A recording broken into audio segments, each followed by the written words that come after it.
Welcome everybody, and well done to those of you in person who've braved the cold to come here tonight. It might be an exercise in environmental action of a sort, and welcome to all of you who are joining online as well. I'm Hitan Shah, I'm Chief Executive here at the British Academy. We are the National Academy for Humanities and Social Sciences. And tonight's event is part of our Living with the Planet season, and there's a whole series of public events that we're doing on this theme. And it locks in also to a whole tranche of policy work that we've been doing in this space as well. I won't be talking about that tonight, but if you're interested, do look on our website. There's a whole series of reports that we've done in this space, and in fact one of our speakers has been involved in some of that, which you might hear about a little bit more. But as we come to the end of COP30 in Brazil, we just thought it would be really timely to be thinking about what is the role of the public, of communities, in responding to environmental change. And there was some recent data from the Office for National Statistics. They did this fieldwork only in the last month or two, and it was really interesting. Climate and environment is in the sort of top 7 issues that the public say is facing the UK.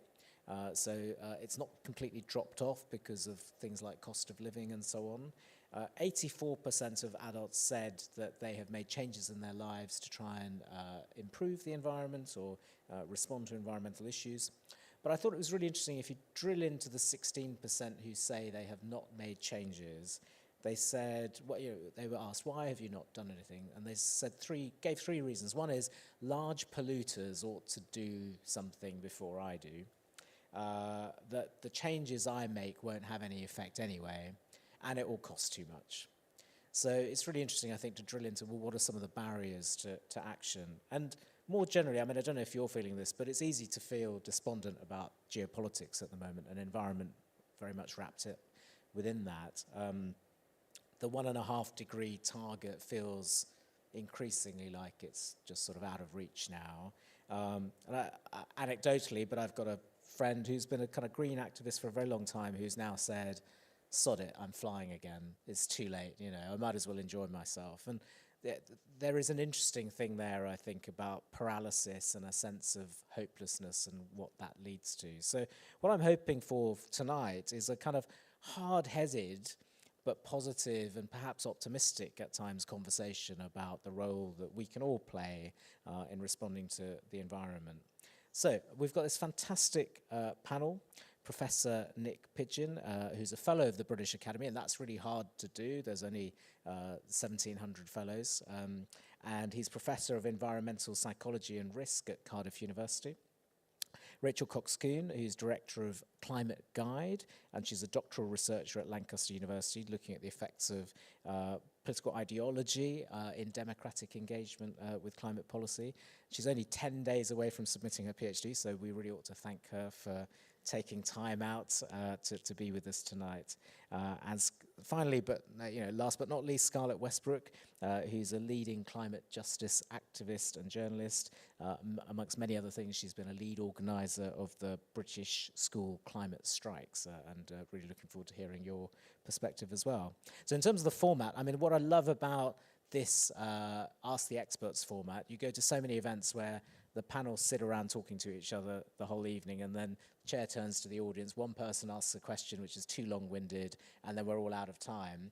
We did away with all the rest, and we just answer your question. It's like Gardener's Question Time, but more fun, I think, although that's maybe controversial in this room. So we've got a whole series of pre-submitted questions from audience members. We'll start off with some of those, and I've tried to cluster them so that they kind of make a bit of sense. And then once we've done a few of those, we'll come to you, including the online audience, for anything you want to ask. We'll run till 7:45, that'll be a kind of absolute latest, and then afterwards there is a bar next door where you're very welcome to continue the conversation.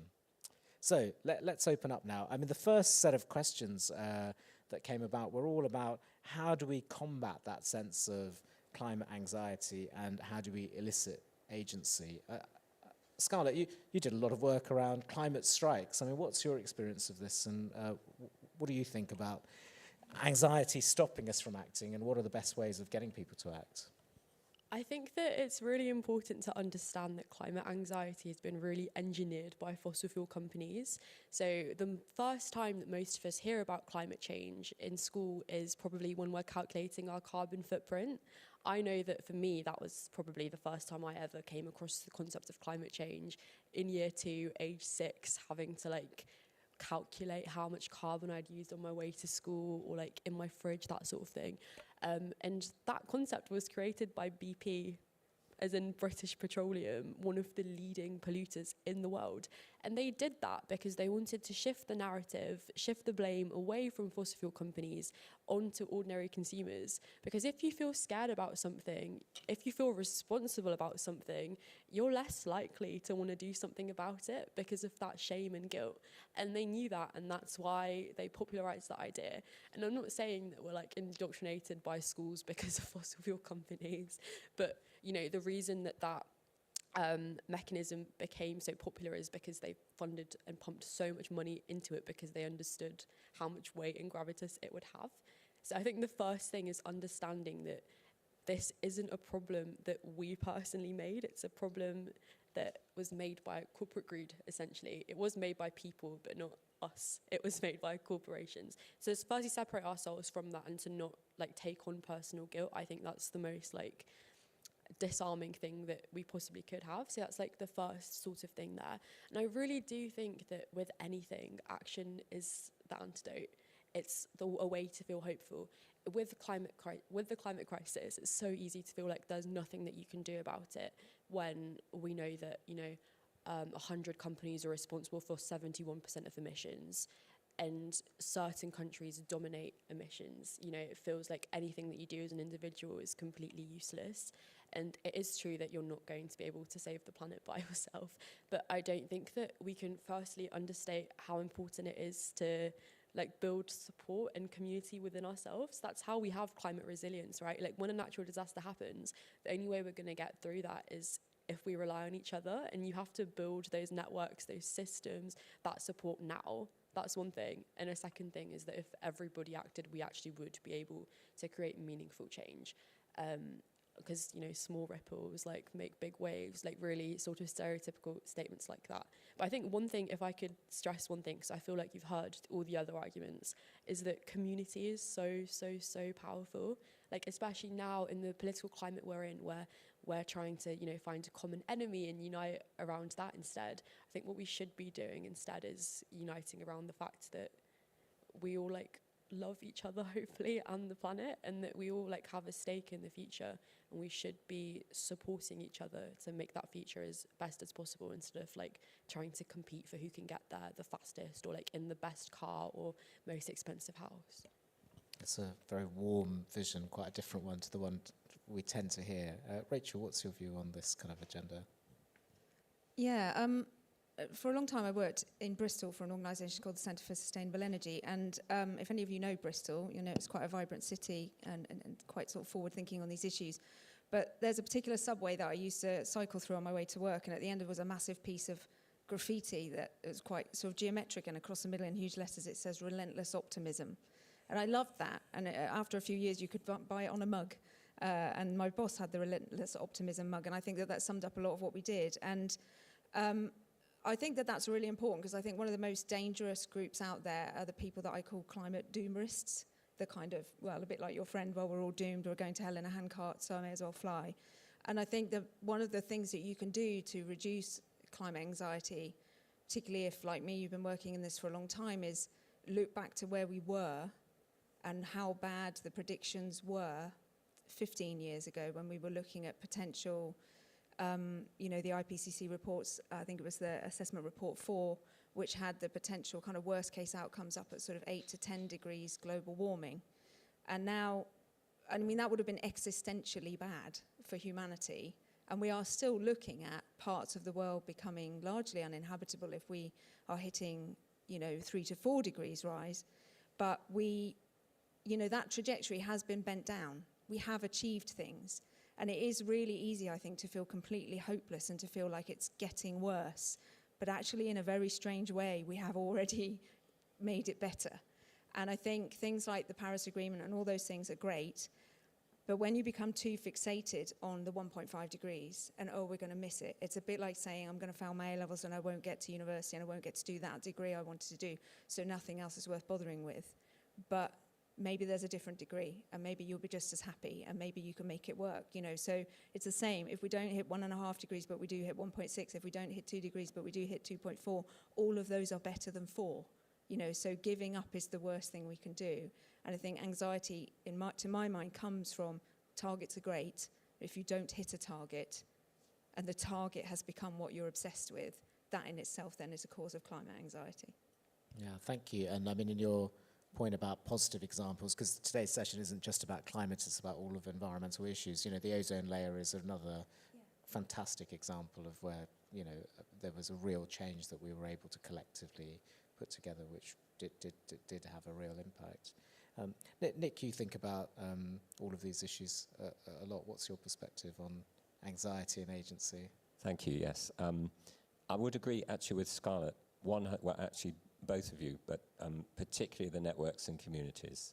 So, and the Academy has talked about a people-centered approach to climate action, and that sort of sums it up. But it's, as a psychologist, I might upset my colleagues by saying it's not just about the individual, it's about the individual within communities and then the organizations and systems that sit around them. And it's changing some of those that actually will be quite important. A bit of technical jargon in the behavior change literature, we talk about upstream, midstream, and downstream interventions. And the downstream, if you think about smoking, downstream intervention would be telling the smoker it's a bad thing.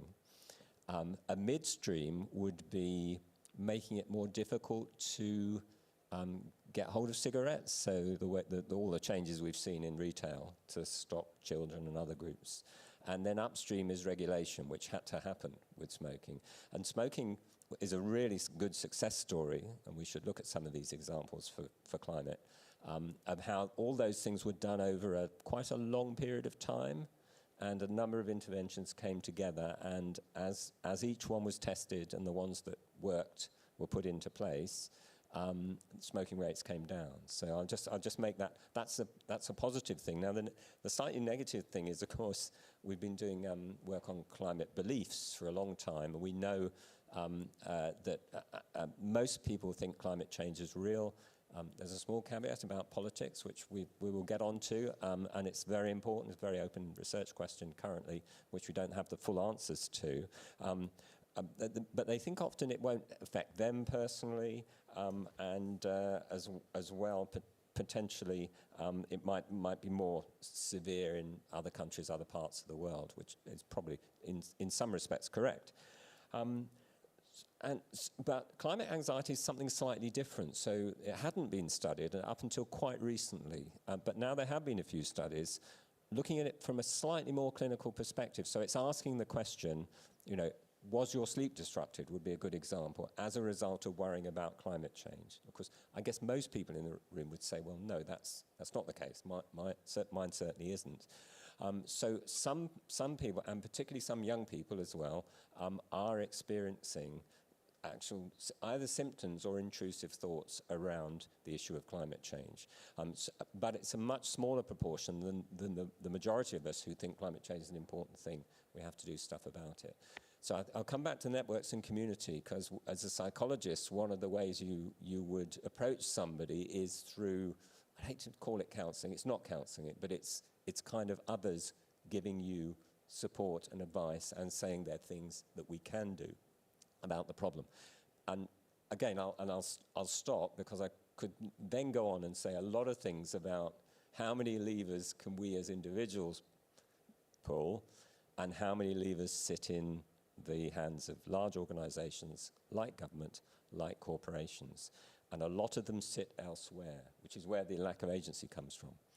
So alongside the community, the one thing I would say is, we know in the UK that we have, and we are making good progress on decarbonising electricity. It's been a huge success for the UK.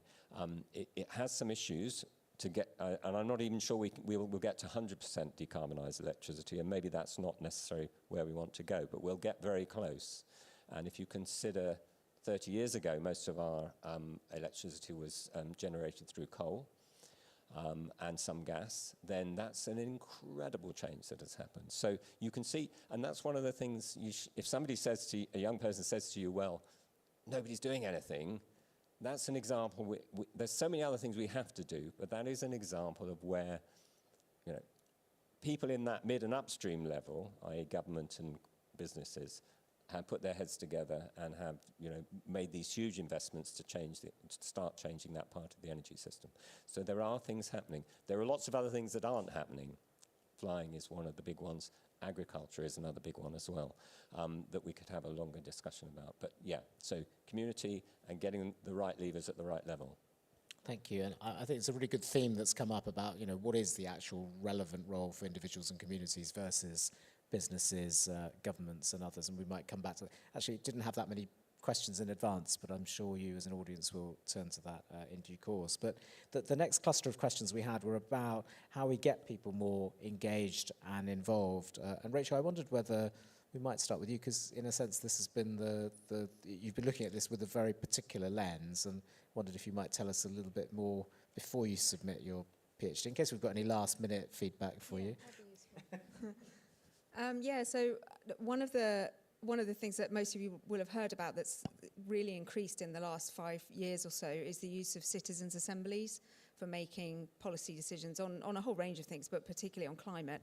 And we've had, astonishingly, we've had around 50 climate assemblies in the UK, including the national ones for the UK and for Scotland, and then a whole host of local ones. And I think my views on that are they partly lead into a wider concern that I have, and it's partly why I did the PhD in this area, is that there's almost a sort of blind spot in people when they get involved in things like that. It's a particular type of person that really promotes that kind of thing, and, you know, very crudely put, they would tend to have left-leaning worldviews, which would mean that that sort of more participation equals more democracy sounds like a good idea. And what my research has shown is that actually conservatives, for example, are considerably less likely to sign up for a citizens' assembly, which is unexpected because actually their civic engagement tends to be higher than supporters of most other parties. Whereas Reform UK voters would have a very high intention to participate in a climate assembly, but for a different motivation, because they would want to be there to represent the point of view that climate change is bunkum, basically. And that's fine, because that means you'll have those different worldviews in the room, but it means it's extremely important, I think, to make sure that when we're recruiting for citizens' assemblies, that we're not, if we haven't taken people's political worldviews into account, then we can sort of say, oh, we recruited people and they were young and old and rich and poor and black and white and, you know, educated and less educated, and so it was a very diverse group, but actually we could end up with a very diverse group of left-leaning people, which is not the same thing. So then we'll end up with these sort of, you know, aggregated findings of things like citizens' assemblies saying, well, this is what the people want, and then actually there'll be pushback because the people weren't all in the room. And I think it's, to my mind, this is another slightly dangerous thing, which is, I think there is a strong tendency in the climate activism world, and it's partly why I left working for a charity that does climate work and went off to do a PhD, to sort of consider people that don't hold the same view as you as like somehow fundamentally wrong, or even as to go as far as say they're sort of evil, whereas actually these are just sort of different views. So if climate policy is always being framed in these very globalist, very sort of social justice, very transnational, you know, cooperating UN level kinds of things, that is fundamentally problematic for certain people's worldviews, whose the way they view their world is much more local, much more family. And if you're interested in this, there is a really fascinating paper by a guy called Waits. It's a big group of people, but Waits, W-A-Y-T-Z, where they did a thing looking at people's what they call moral circles. So they effectively said, it's almost like a bullseye diagram. There are thousands and thousands of people. You know, where do you put your care? Where is it important for you to care? And the bullseye starts with me and my family, and then my village and my town, my country, and so on. And it goes right out to all the rocks in the universe and everything in between, kind of thing. And essentially, it breaks down along ideological lines. Those of a more right-leaning, conservative worldview the hot spot is in the middle. It's very local, it's very me, my family, my village kind of thing. Whereas the more kind of left-leaning view you have, the more likely you are to sort of try and put your care across literally the entire every rock's in the universe part of it. And so what that means is that we're talking at cross purposes. So when a left-leaning activist is talking about community organising, these words are like trigger words to some groups. And they're not hearing community, they're hearing a communist is coming to tell me what to do. And so I just think it's really, really important that we are, in these heightened times when we are all feeling, particularly if you've been involved in this for a long time, very anxious and very like, you know, we've got to keep going, is to not demonize other people for the very core values that they hold, but instead to say, how can I make the message that I have align with those values? And that is almost always possible in terms of climate. And as Nick said, you know, powers are at the wrong level, local government needs to have an awful lot more power than it does, and those things, I think, would then make, you know, for example, just imagine a world where parish councils were tasked with a statutory duty to do something about climate change. That would change the narrative around it quite substantially in rural areas as well, but that power doesn't currently exist. So I think it's about, when we're talking about community, we have to accept that not all communities have the same values, and that rather than thinking of people as, you know, unpleasant or evil or whatever, we just need to think of them as different.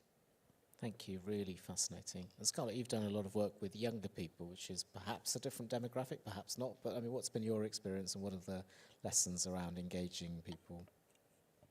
I think that the reason for lack of engagement is kind of related to what you've said, and it's a narrative problem. I know that when, again, like going back to school, whenever we learned about climate change, it was only about the science, about, you know, like the greenhouse effect, that sort of thing. It wasn't until I was a little bit older, and about 10, so not that much older, but I started learning more about politics, that I realised that actually like climate change was caused by people, and that these were all the different impacts it would have. It was why so many people, I'm from Birmingham, like in my class in Birmingham had asthma. It's because we lived in an area with really high air pollution. Or like it was why lots of people in my class had families who'd lost their homes to flooding and that sort of thing. And that like human element sort of kicked in, and that's because climate change is very often framed as a really sciencey thing. Like I think when I got into climate activism, lots of my friends from home were quite shocked because I hate camping. I refuse to sleep on the ground if I can sleep in a bed. I don't really like nature. Guys, I'm allergic to grass. Like I'm allergic to pollen. It's not really my thing. And I'm not an environmental scientist, I'm a medical student. But I really care about the climate because the climate impacts people, and I like people, and I like nature. I don't like being in nature that much, but I like it being there. I know that other people want it to be there and like being in it, you know. And there's all these other things that it impacts that I care about. So there's so many links between climate and medicine. We know that the climate crisis is going to make zoonotic diseases, which are diseases where pathogens pass from animals to humans, more likely. We know that flooding is going to cause more waterborne diseases. We know there'll be more natural disasters. That sort of thing is what hooked me in. And every single subject is a climate subject, and that isn't translated in school. So I actually wrote a bill in 2019 called the Climate Education Bill with some of my friends and the MP Nadia Whittam, the MP for Nottingham East. And what that bill aims to do, and some of it has been partially implemented into legislation, is to integrate climate justice through every single subject and like weave it through like a golden thread. So that if you're in food tech, for example, you learn about food deserts that are caused by climate change and what that means, you know, like nutritionally, and how you kind of combat that. If you're what's in like less like drama, I don't know, drama in English, you learn about communicating about the climate crisis, because we're really bad at it, I think. It's so hooked on fear, and we can't do that. To hook people in to act, we need to center it on hope. We need to show that an alternative is possible, it is feasible. You know, learning about that, or like looking at texts from people who've survived a natural disaster. In maths, it's so easy to incorporate climate change. Like, you know, there's questions whether like this person bought 56 bananas, like what would happen if they did this? Just put in a graph that's actually a real one and make them analyze that instead. So I think one of the ways is by showing people how it's relevant to them. You know, for me, like being a Brummie who doesn't like nature, for me it was looking at the links with medicine or looking at the links with people in my local community where I'm from and seeing how I fit in with that. And then I think another thing as well is climate activism and organising in general is a very middle class dominated space. It's a very like white dominated space. It's a very female dominated space as well. So people don't all see themselves in that. So I also think we need to move away from the idea that just like people who glue themselves to things are climate activists, because I think it's also people who have community gardens, for example, like have a communal allotment. I think that's a form of climate activism. Or I think doctors and teachers and so many different professions, not just the ones who wear hard hats, are also doing climate activism because they're dealing with the impacts of climate change firsthand. So very rambly, but in summary, I think the way we engage more young people is showing them how it's relevant to their interests, to what they want to do, firstly. Secondly, making it accessible, whether that's through school councils or having like school initiatives. I worked with some schools in Bermuda a couple of years ago where they like built robots to plant food that they then use in their schools, which I thought was so cool, as part of their DT lessons. And they also like built lunch boxes. So instead of having plastic every single day, they had these lunch boxes which they made themselves, which they take every day, and it massively, actually completely eliminated single-use plastic in all of the schools there. And like having other sort of initiatives like that, making it accessible. And third, showing people that climate activism isn't just like going on a protest. And I love a good protest, but there's other ways to do that too, other ways that people might find more palatable towards them. Brilliant, thank you. And Nick, you think about this a lot. I know you started talking about community, but do you want to go a bit further? And Yeah, I might just pull it back and just talk about values a little bit. And I was going to ask Rachel, so do you, and maybe you can answer or respond after I've just said, but a question that came to my mind, do you think the citizens' assemblies have therefore come to conclusions that are, it's not quite right, not fully representative, or don't represent absolutely everybody's views? I'd be really interested in the answer to that. And the reason why I say that is, about 15 years ago, we ran something that looked very close to what is now thought of as a citizens' assembly. It was quite a big research project. We had workshops in 6 locations of the country considering what the energy system should look like in the future. So we gave various scenarios, and people could decide whether how much nuclear power they needed or how much reduction in flying they would be doing, etc. And they spent a day considering that.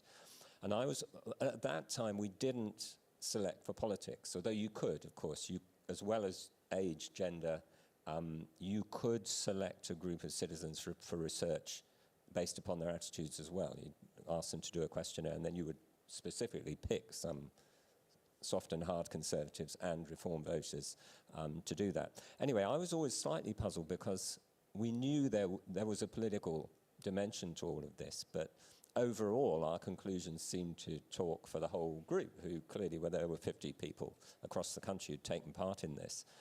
But it's probably because the fundamental values that seemed to come out that people thought, well, this is where we should be going. The first one was they wanted an energy system where we didn't have loads of waste. And you can think of that as something that does cut across. You know, whether you're on the left or the right, waste is actually quite a bad thing. So people didn't like systems that were perpetuating waste. And the second one was, which is sort of linked to it, people consistently said, we're using the finite resources of the earth. And so, again, as a climate activist, you could rightly say, we don't want to be burning oil and gas because we're using up. And equally, you could come from a more right-wing position and look at, where are the minerals going to come from for the future, prosperity and things that we use. And those were the two things. And sitting below that then was a belief that we should have a sustainable future, that the past had not been great, and that cut across the groups. And that, therefore, if you could find the right path that met some of those values, amongst a number of other things as well. I think the local was really important as well. Again, if you if you're having a conversation with people more on the soft right, then I think it's been known for a long time that local environmental protection is something that they really care about. So there was a criticism many years ago of the theory of environmentalism, which had 4 types, and it's kind of put environmentalism in this very kind of left-wing, very justice-oriented, internationalist box. And then this was a woman called Mary Douglas, who must have been a fellow of the Academy. She was a famous anthropologist at University College London. And their theory was criticised because it was pointed out that conservative voting people, rural people, and others were all members of the National Trust and cared deeply about animals, wildlife, and the heritage of the country. So there was something that was, missing in that simplification of environmentalism. So where's the shared environmentalism? And that's a slightly idealistic thing to say. And maybe Rachel will say it's no longer possible. I don't know. But anyway, thank you. Yeah, do you want to come in on? Yeah, so in terms of the citizens' assemblies that have happened, no, I don't think that they've come up with stuff that is just so toxic that half the country won't agree with it, not at all. But I do think that there is a sense that they potentially won't have the traction that they could have because of this issue that certain demographics were maybe not in the room. And I think that part of that comes from what I was saying around the very culture that underpins deliberative democracy is itself broadly underpinned by some left-leaning things. So what you'll notice is that a lot of these citizens' assemblies, they come out with recommendations.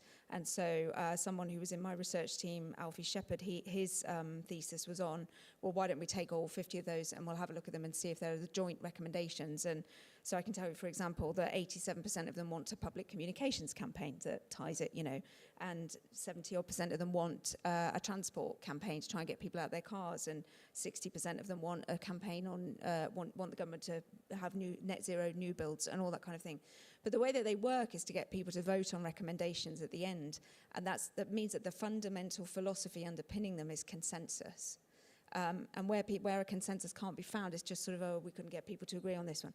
And so there's a lot of stuff out there in the theory around a concept called agonism. So antagonism is kind of, we're just fighting with each other about this. Agonism is a sort of more civilized approach, which is a sort of, why can't we all be honest about the fact that we don't share the same values, and find a way to sort of surface those values and talk about them instead of pretending that we can find consensus. And so if we think about conservatism and we wonder about, your National Trust example is brilliant. So one of the fundamental underpinnings of conservatism is that they see, conservatives see the world as a contract, effectively, between the living, the dead, and those who are yet to be born. And so the ideas that underpin conservatism are about taking the wisdom of the past and taking what has been left to us.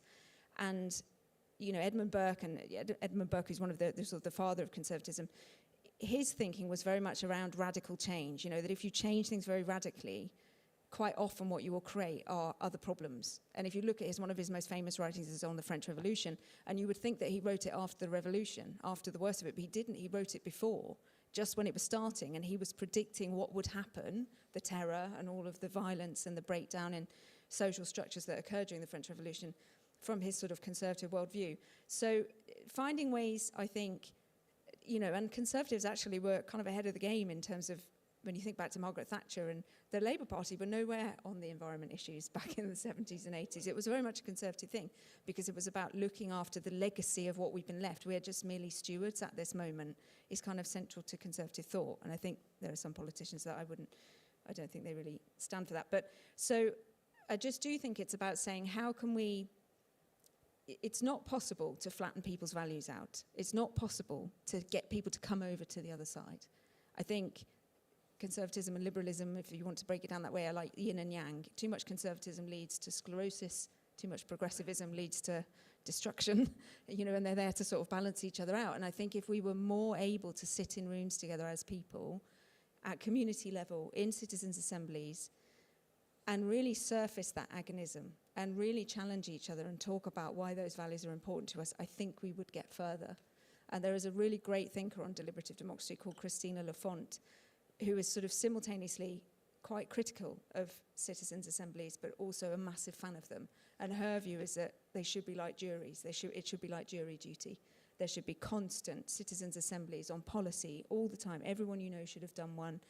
And they should be kind of much more, rather than well, what should we do about climate change, to the people of Swindon, it should be, what should we do about retrofit? What should we do about education policy?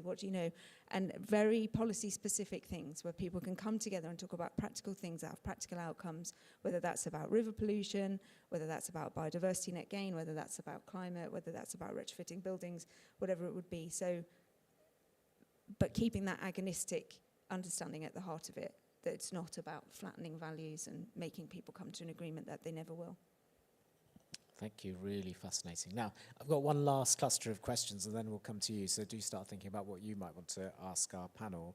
But there were a whole set of questions around the relationship between environment and equity or equality. And I wonder, Scarlett, whether you might start us off on your thoughts about this. I gave the example from the ONS data about the fact that people are saying, well, one reason I don't do it is it costs too much. So even in the UK, there's an element of that. But there are also international implications. So I don't know what your thinking is on this area. I think the climate crisis is a crisis that is born out of inequality and inequity. We know that the countries that contribute the least to the climate crisis are going to pay the biggest price for it because they're more geographically vulnerable, and they've also been made economically stable by colonialism and by, past events. And I think it is true that we haven't really seen a shift in that. I know last year at COP, it was the first COP where loss and damage was ever even discussed, which was a huge win, but it is true that we're not going far enough, fast enough. And even in the UK itself, what people ask, with this conversation, I feel like people always end up talking about the so-called global south and don't talk about the UK, but we are still being impacted by the climate crisis here in the UK, and the people who are impacted by the climate crisis are increasingly poorer. They're from working class communities, they're from marginalised communities, they're disabled.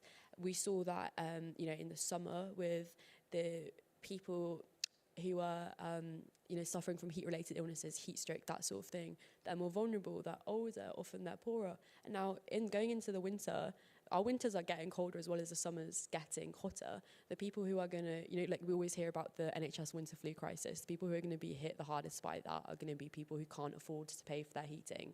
And the reason their heating is so expensive is because we're reliant on fossil fuels.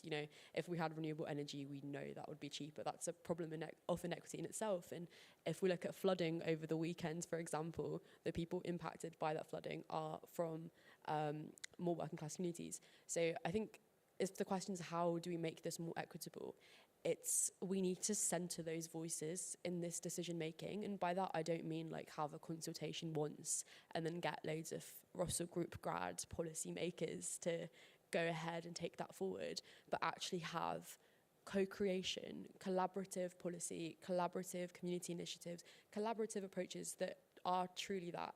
They're not tokenistic, but actually they're fully integrative. We can't make solutions for people if we don't know what it is that they want and need. I think that's really important on a sort of international, national level when it comes to policy. And then I think another thing is that it is true that buying food that is less plastic heavy, for example, is more expensive, or buying organic is more expensive. That is true. And with that, it's kind of a do what you can situation. I don't think we should be purist about how good of a climate activist someone is, or not even an activist, but person who's conscientious and cares about the planet is. Doing as much as you can is better than doing nothing at all. Lots of my friends often tell me they wish they could be vegetarian, but they really like cheese. But no one's stopping you from doing that. You can just be vegetarian and still have cheese. That's good. That's a lot better than carrying on as normal because you don't want to give one thing up, for example. I think we need to be a lot more relaxed about that and just do what we can, essentially. As a vegetarian, I must say that the worst thing vegans have done is bring us vegan cheese. I just realised I said vegetarian. I meant vegan, guys. No, we got that, I think. Rachel, this question of equity is quite interesting from the work you've been doing around values. And, equity is sometimes seen as the kind of woke bit of all of this. Is there a way of framing some of this in a way that works with some of the audiences you've been looking at? Yeah, don't feel restricted to just that. Yeah, I think there's a definite, again, a language thing that's underpinned by values. So there's a difference between fairness and justice to a lot of people. And I think that, particularly on the political right, thinking about how we frame climate policy so that it seems fair.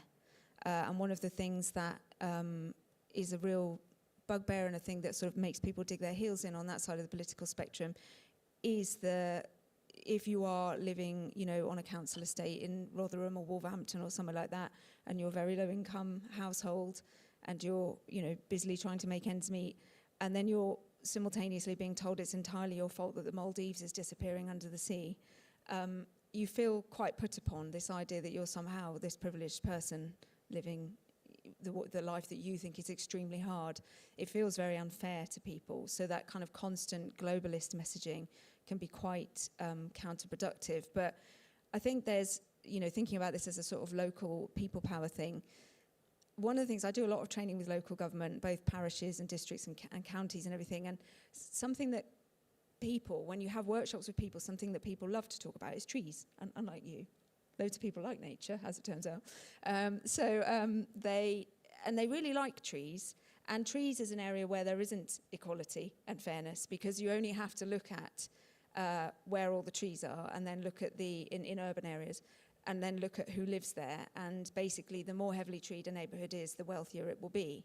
And one of the I think most effective things we could be doing, particularly from a climate adaptation point of view, although trees obviously are a carbon store, but it wouldn't necessarily be it for mitigation purposes, is to think about how we can re-tree Britain. You know, we do have very low tree cover in most of our urban areas. It's recommended that we have 20% tree cover in every kind of urban ward.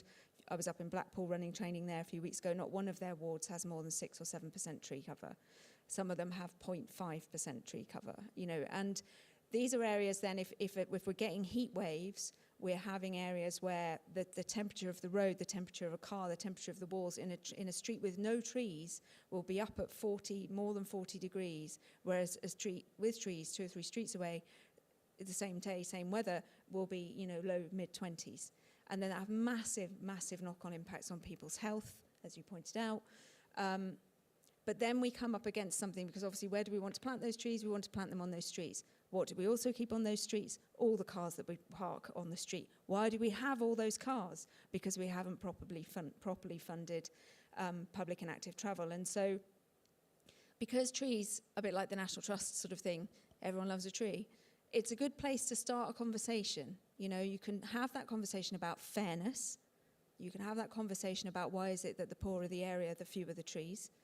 You can have that conversation about the fact that the richer the person, the bigger the car, therefore the more space they take up when they park it on the side of the road. And you can have conversations about how do we make our places more beautiful? And then that you can start tapping into conservative values again. You know, if you're interested in familiarising yourself with conservative thought, I can recommend reading the works of Roger Scruton, who not only has interesting things to say, but also writes very beautifully. But the work that he did on beauty in the public realm and beauty in streets and so on, you can so easily tie that together with re-greening urban environments, but make it speak to very conservative values. And I think that would be a really, at a community level, thinking about how we bring together tree planting, and how that immediately then makes us think about how we use road space, which then allows us to talk about how we move ourselves around. It's just so much of what we need to do to tackle the climate crisis is what we should be doing anyway in local government. We want healthier people who are moving more, who are eating less meat, who are living in warmer homes that aren't mouldy in the winter and aren't overheating in the summer. Like, we actually want that for people anyway. Even if the climate crisis wasn't happening, we would want healthy, happy people eating healthy diets, living in nice homes. So why don't we just frame it around that? Very interesting. Roger Scruton, another fellow of the British Academy. We hold multitudes here. Nick, what's your view? And I mean, this may not be one for you, but I did want to flag one of the questions in this area was looking at the kind of concept of waste colonialism. You know, are we doing well on our waste because we're sending it all overseas? You may or may not want to pick that up, but... It's well, I was going to come back to the trees, but I suppose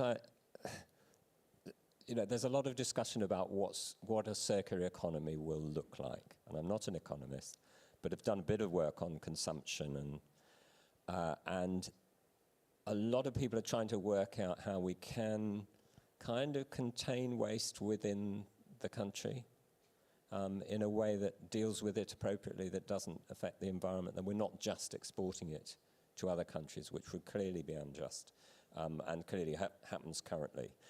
So, I mean, I think more work needs to be done around that question. It's a lot of change. It's not, people are very good at actually recycling because they see it's an important thing for the environment, but it's what then happens to the waste once it's gone into the recycling centre in the local council or wherever that actually matters. So I think, you know, trying to get more circularity, I don't really want to frame it as a national thing, but it is in a way, because you don't want to be an extra burden on Africa or on another part of the world that is much lower income than us and has got other climate impacts bearing down on it. I just wanted to come back to the trees, though, because they kind of show the justice point. Coming from Wales, I'll tell you about the tree policy in Wales, which some of you may have noticed in the news. Our former First Minister came up with a great idea that all farms should have 10% of trees on them. And they've had to change the policy. Huge kickback from farmers, not happy about it. Quite rightly, because had the government listened a bit more carefully to what some of the farmers were saying, not every farm is suitable for 10% of trees. It should really be 100% producing food. Some farms already have the 10% of trees. So I think there's a point, the fairness and the public engagement, citizen engagement, is about trying to understand the conditions under which it would be acceptable to find 10% of the land area of Wales under tree cover, which is probably what's required. And you can't just mandate it from the top. So I think that's where, and that's less about values, it's more about local knowledges and respecting local knowledges. It does actually relate to your question, because I think the, you know, waste in the global south and being in, you know, from the global north is partly about local knowledge and local culture and trying to respect that. And if we tried a bit harder on that one as well, I think we would understand what things probably need to change in this so-called circular economy if we can get there. Sorry, that was a bit of a roundabout answer. Very good. Really but everybody does, everybody loves trees. Strangely enough, when we do deliberative work, I'll finish, and we're trying to get people to think about carbon removal, and there are multiple, so agriculture's got a bit of a problem. It's hard to decarbonise. We may not even reach it by 2050 for agriculture as a sector. So there's a lot of discussion about land use change, and there are multiple ways in which you might change the use of land, both with food production and some without food production, which would help with some of the carbon removal. And when we do research, the moment you pitch trees into a set of options, reforestation, people will go for that. And actually the Climate Assembly UK kind of concluded we should have lots of more trees. And I know people in policy looked at that and thought, but they were presented with a lot of other options that we're working on and that a lot of money is going into. Why did they not go with these other options? And so in these debates, certain things have quite powerful framing effects.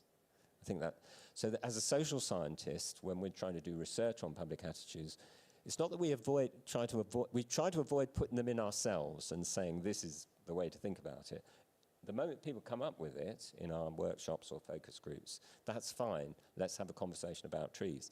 But I think that's one of the interesting shape questions that social scientists wrestle with, is trying to understand what the public sentiment or mood or set of textures are without imposing your own frame of reference on it. And that's hard. Definitely is. The trees research is fascinating, and if Rachel Reeves is here, maybe she'll put 2p on income tax but fund a tree for everyone, and maybe that'll get it through. Who knows? Right, turning to you now, the audience, those of you online and those of you in the building, we'll open up for some questions. I'll take a few at a time. Put your hand up in the traditional way. Well, it's a very friendly panel, and don't feel constrained by what we've already talked about. Please. There's a mic coming, so if you just hold on a second. Sorry. No, don't worry. I was going to ask if there was any charities or organizations that you guys feel has been taking a good stance in environmental actions, or just something that you would want to bring like attention to, like you personally? That's a great question, thank you. Others, I encourage you. Yes, with another person at the front, we're making our team get their steps in. I'll just frame the question first. Please. So, to some extent, you could look at the climate question as a relatively simple one. It's getting the carbon cycle back into balance, similar to the ozone layer issue. Sustainability is a much more complex one. And we could simplify it in the suggesting that people are out of balance with nature.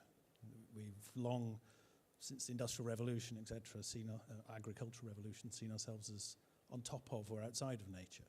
The question is, how do we come back into seeing ourselves as part of nature? Well, that's a great question, and we've got one more over here, and then I'll come back to the panel. Hi. I was going to sort of open question about, kind of inspired by your picture here, but thinking about how to use heritage, things that people are already familiar with. So allotments could be a good example, where people are engaged in food produce and have been for a long time. There's a lovely tradition of that, and people of different parts of life coming together. So I think that could be potentially a way forward, and touch on what you were talking about trees as well. As you say, it's something people are already familiar with. So using that as a base, that it's not something new. We have had some, the past to think about the future. Great, really interesting set of questions. So who's doing some good work in whatever sphere that you might point to? I'll just go through all three and then come back to you. How do we humans feel properly part of the environment? In a way, how do we frame sustainability in a way that makes some sense to all of us, if I'm paraphrasing you correctly? And then is heritage something that we could build upon? Allotments was given as an example, but there may be others. Nick, you would look like you wanted to come in and take any of those or all of those three as you like. Just on the charity, there's a very good group in Oxford called Climate Outreach. They've got a big website, and they've got lots of resources on communicating about climate change for all sorts of audiences. They do good research as well, so that would be my one that, as a researcher, I would go to. Very good. Do you want to pick up on any of the other questions? Well, yeah, the point about people are doing other stuff or embedding sustainability into everyday life. I'm part of something called the UK Energy Research Centre, which is funded through the research councils, and they have something called a public engagement observatory, and that has been looking at all the different examples of not just citizen examples, but they've looked at a lot of the citizen examples of how local communities, groups, councils, and others have got engaged with sustainable energy, basically, and the energy transition. And it's incredible. There are, across the UK, lots of really good examples. So I think and their argument would be in UEA, University of East Anglia, where they host this observatory, this bottom-up drive for sustainability is something we haven't yet properly harnessed. And we can talk, the citizens' assemblies are sort of, some occur because of there's a bottom-up push, but equally the big ones have sort of been a top-down thing that's come from Parliament or government or elsewhere. And I think the argument is there's stuff going on which really needs to be connected. Community energy schemes are a good one. They won't solve the whole of the problem, but they will bring sustainable energy very closely in. And there's one or two good examples. Communities have had. Some of you will have heard of the thing called fracking, which has not occurred. And communities who have had the potential threat of that, get very skilled in understanding what it's all about, and often then start organising to do other stuff, which might be bringing renewable energy in, etc. So there's a kind of a trigger thing as well that goes on sometimes. Very good. Rachel. That was perfect, because I was going to say community energy.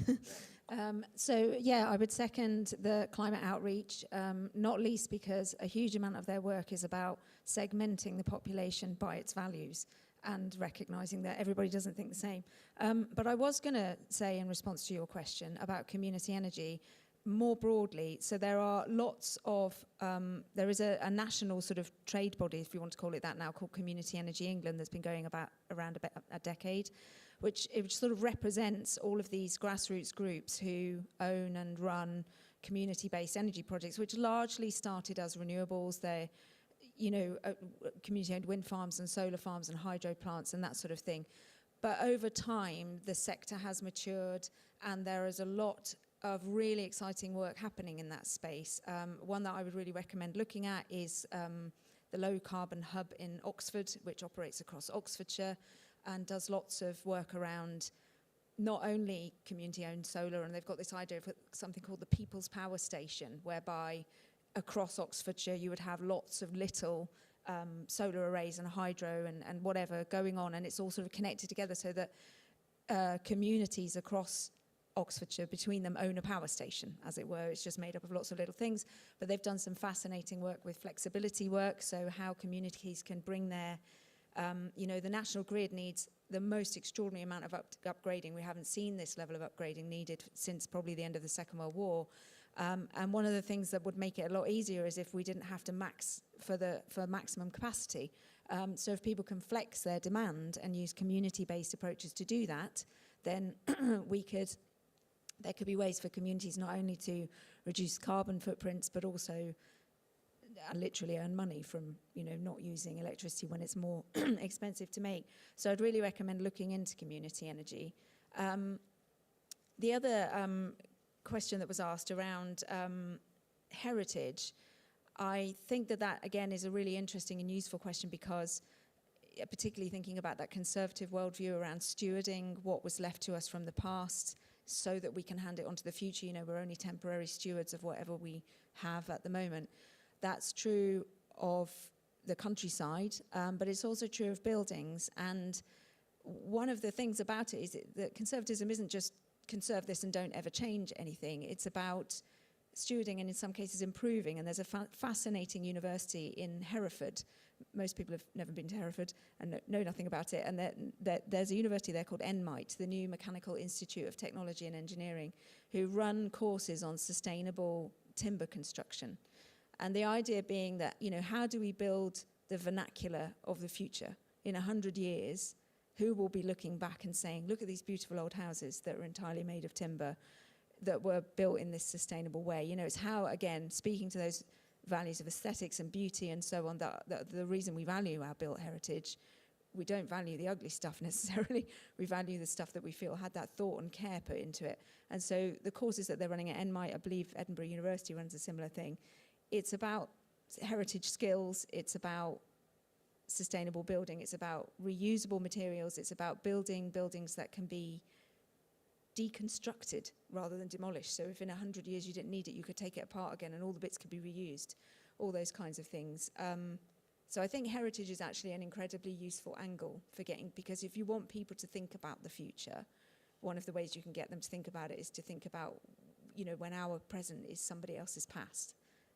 Because that will trigger their kind of national trust gene to kick in. Thank you. Scarlett?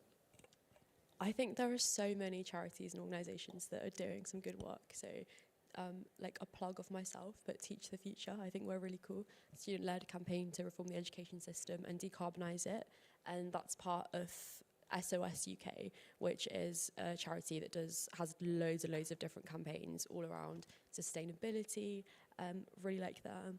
Tipping Point, I think, also is a really cool organisation. They work all across the UK and have lots of different projects going on. I also like the Fossil Fuel Non-Proliferation Treaty. They do more policy-focused things. A fun one is Climate Live. They work at the intersection of music and climate, which is really cool. They go to concerts and festivals trying to get more young people engaged in climate. There's so many other ones as well.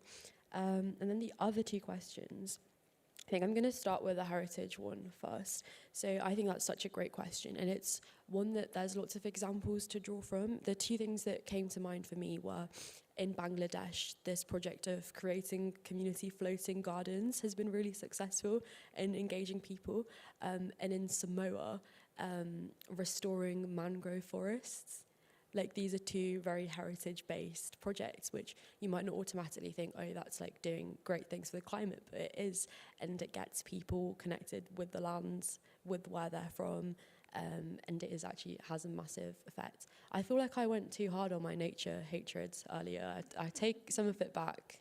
I like some trees, so I can give you guys that. I don't like birch trees, but I like the other trees. So I do think that it's a good sort of route for people. Heritage and culture and the arts more generally, I think they're such powerful tools to connect with people and to connect with people and to ground people, especially in an age where we don't do that as much anymore.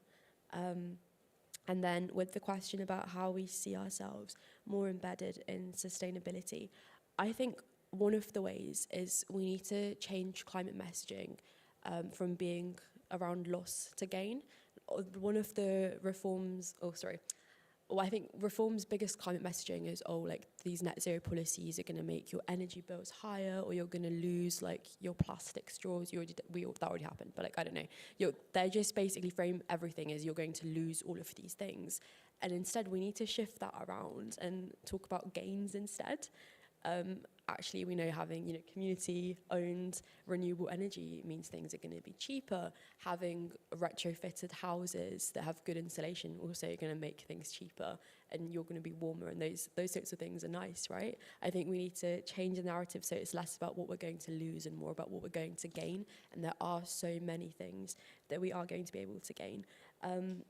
And another thing is really just talking to people and seeing what it is that they want and what they need. So I'm from Birmingham. I love Birmingham. We started the Industrial Revolution though, in the West Midlands more widely, and we've still got a very industrial base. There's so many factories.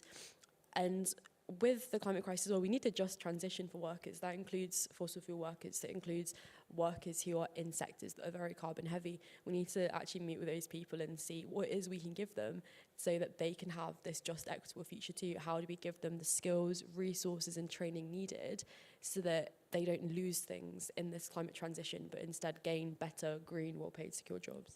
Very good, thank you. Now I'm going to come back to the audience, and we've got a question, at least one from the online audience, so we'll start there. We've got a couple of questions online, if that's okay. So 2 questions for Scarlett, first of all. What were the outcomes of the school climate strikes, and what role do you think protest can have in making real change to climate policy in the future?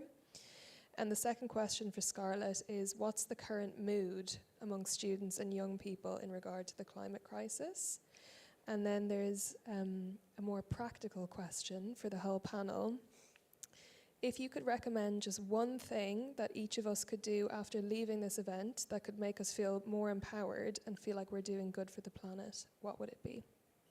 That's a great question. Now, can I just check if there's anything else anyone wants to raise in here? We'll take this last question here, and then we'll come back to the panel. Hello. It's not a sort of straight question, but just one of the question I ask myself. At large, if we see there's enough resource online, it's enough talked about what climate crisis is, what's happening. Even government, they've set up policies to tackle it. Businesses are going green. But at large, still we don't see enough happening. So what stops it from happening? Okay. So we've got some big questions there. Scarlett, do you want to kick off? You've got questions specifically for you around school strike, protest, mood amongst young people. If you do that, and then we'll pick up these other ones. Okay, so outcome of the climate strikes. I think it probably depends who you ask. If we talk in terms of material outcomes, the UK was declared a climate emergency. I think we were the first country actually globally to declare a climate emergency, and pretty much every council declared a climate emergency too. And then the criticism of that is there was no legislative underpinning there. So that whether that's a win or not is a massive debate, essentially. You could say yes, because it put climate on the agenda. You could say no, because policy didn't shift enough. I would say, though, I think that the climate strikes and other protests more generally did put climate back onto the agenda. I think they put them into the mainstream. Before the climate strikes and other protests in 2019, climate was a lot more of a fringe issue than it became. I don't think there was a single day during sort of 2019, 2020 where climate wasn't a headline. And that, I would say, maybe that's a bit narcissistic, but obviously I wasn't the only person protesting. That was a direct outcome of those protests. And I think protest in general has an enormous role in mobilizing people. I think it actually has a really big role in community too, right? Like if you feel really obsessed about something, it can be really isolating. Going out to a protest and seeing that hundreds or thousands or maybe millions of people agree with you, it's actually a really lovely feeling. It makes you feel less isolated. It makes you want to do more. It's a really good way to galvanize people. And I think that can't be understated. I think there's always going to be a role for protest. And as I've gotten older and have been doing more policy work, I find myself being on protest less, but I still recognize how important it is as a mechanism of action. And actually, I think, it's quite scary right now because we're seeing all of these anti-protest laws being passed. I think that's actually a massive threat. I think it really does scare me. I think that we should be able to have the right to, protest things that we don't think are right, to be able to find those people who agree with us and to demonstrate that. I think it's really crucial to a democracy. But yeah, what's the current mood amongst young people? I think that's a really good question. So I think it probably depends. So I'm a medical student. Most medical students are not climate activists. I would say amongst my non-climatey friends, I think people are feeling quite apathetic. It feels like we had, the climate strikes caused some really positive shifts in the climate narrative, but also it caused lots of greenwashing, basically. And a few climate things feel like they were really overdone, mostly the things about individual responsibility. And I think it's kind of left people a bit drained, because the full conversation they weren't really part of it, or the full narrative wasn't there. And also we've seen so much neglect from this current government and the previous government in terms of climate. Things do seem quite hopeless, especially in the wider context of the world. But I would say that young people now are a lot more educated on climate than they were before, and I would say that's a win in itself. And actually, I feel like hope is more of a mainstream. I know I've just said everyone's depressed, but I would say hope is more of a mainstream concept now too amongst young people than it was a few years ago too. Thank you. Very good. Now, we're tight on time, so I'm going to give you 40 seconds each, which is optimistic, but let's see how we do. There's two main questions. They're very big. What's stopping progress, and what's one thing we can do? Nick? Okay, well, actually, the stopping progress is difficult, but I think it's issue-specific, it's person-specific. So not every thing can be fixed by some of the individuals in this room. Those wider structures have to be dealt with. Now, having said that, one thing you can do at the end of this meeting, go away and compose a letter to your MP, because they do read what's in their bag. And if they get nothing from the public about climate change, they will think it's not important to you. But I'll add a second, and then I'll stop. The other one is think about transport options. It's the biggest sticky thing for the future. But you can do things. You can take a bit more public transport if you've got public transport available. You can think about maybe going to Paris on the train instead of that flight, that slightly easier flight. The big thing that will change your carbon footprint, which not all people can do and is difficult to get into, but if you plan it well, eventually try and live without a motor vehicle. That slashes your transport emissions overnight and by a huge amount. But it's difficult because you need to live near public transport, schools, be able to do all the things you need to do on public transport, or not via a vehicle, or using a hire car now and again. But it can be done. Sorry. Thank you. Very practical. Rachel? So the what's stopping it happening thing, so I'm not talking globally here or anything about fossil fuel companies or anything like that. The fundamental thing that stops it happening is that most people don't have enough agency to do what needs to be done. You cannot expect low-income households to find £50,000. I had a report done for my home, and I need to spend £140,000 to get my house to passive house standards. And there is nobody more motivated to do it, but I don't have that money. And that comes from, it goes right around in a circle, and I've written this down before Nick even said it, it comes down to political bravery. No politician can stand behind an enormous slug of money to pay for home retrofit and things like that if they aren't being told by people that that's what is needed. And the Climate Change Act, which was the first in the world, we were the first country to self-legislate, and it gets celebrated, and quite rightly so, but I think people don't recognise how incredibly fragile it was. It was a moment in time. It was a combination of David Cameron trying to detoxify the Conservative Party, a very, very high-profile campaign from Friends of the Earth that hit a particular zeitgeist, and it could fall. So the most important thing that you can do after this is write to your MP and write to your local councillors and commit to doing that regularly, not in a ranty, strident, mad way, Squeezy. in a really sensible way. I want you to do something about this. If millions of people did that, then the budgets would come. Brilliant, thank you. Scarlett. What causes an action? I think there's so many different things, but one thing is fossil fuel lobbyists. This year at COP, there were more delegates from fossil fuel corporations than any country. Like, if they were a country, they'd be the biggest there, which is ridiculous. They shouldn't be there. And obviously loads of more things, but I think that's one of the big things. And then one thing to make you feel empowered, apart from writing to your MP, I think going and Googling how climate crisis would affect your job or the course you study or something, and then talking to 3 people at your workplace or uni or your family and friends, I think that would be a good thing. Well, it's been a fantastic session. A few thoughts that I take away from this. Framing really matters. Thinking about values, so fairness, not always talking about justice. Talk about trees a lot. It seems to cut through to everybody.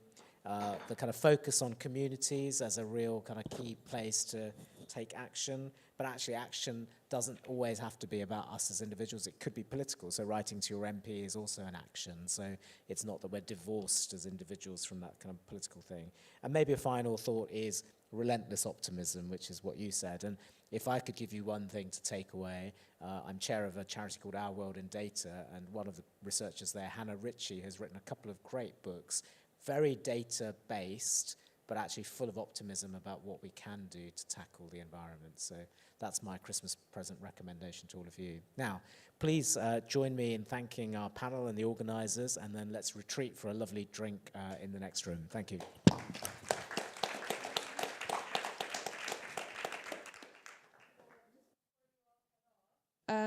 If you'd like to learn more about how the British Academy's public policy work is exploring the pathways to realising a more fair future locally, nationally and globally, please visit the Just Transitions programme on our website, where you can download copies of our reports and evidence papers.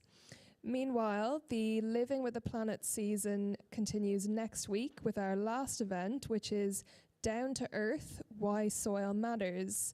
And if you would like to keep up to date with our events program, do scan the QR code on the screen there to sign up to our newsletter. And if you took any photos tonight, please do tag us on social media. Finally, we would love to know what you thought about the event. So please, if you have some time, we'd be really grateful if you could fill out a feedback form on your way out. Thank you all. Good night.